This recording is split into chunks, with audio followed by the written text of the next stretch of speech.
ಎಲ್ರಿಗೂ ನಮಸ್ಕಾರ. Welcome to Teertha Palali YouTube channel. ಇವತ್ತು ಧೋನಿ, ವಿರಾಟ್ ಕೊಹ್ಲಿ ಅಂದ ಕೂಡಲೇ ಇಡೀ ಜಗತ್ತೇ ಎದ್ದು ನಿಂತು ಚಪ್ಪಾಳೆ ಹೊಡೆಯುತ್ತೆ.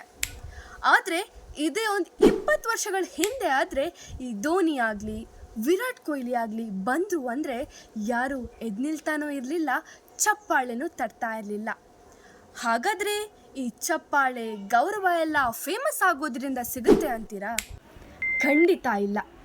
ಇವರಿಗೆಲ್ರಿಗೂ ಸಿಗ್ತಾ ಇರುವಂತಹ ಈ ಚಪ್ಪಾಳೆ ಗೌರವ ಎಲ್ಲವೂ ಅವರ ಪರಿಶ್ರಮದ ಫಲ.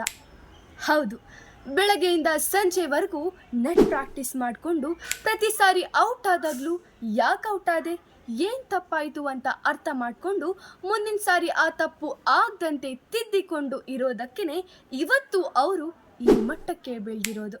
ಸೊ ನಮ್ಮ ಮೇಲೆ ನಾವು ಗಮನ ಇಟ್ಕೊಂಡು ನಮ್ಮ ತಪ್ಪುಗಳನ್ನು ತಿದ್ದಿಕೊಂಡು ನಮ್ಮ ಕ್ಷೇತ್ರದಲ್ಲಿ ನಾವು ಸಾಧನೆ ಮಾಡ್ತಾ ಹೋದರೆ ಮುಂದೊಂದು ದಿನ ಚಪ್ಪಾಳೆ ತಟ್ಟೋಕೆ ಇಡೀ ಜಗತ್ತೇ ಕಾಯ್ತಾ ಇರುತ್ತೆ. So get ready, you can become a legend.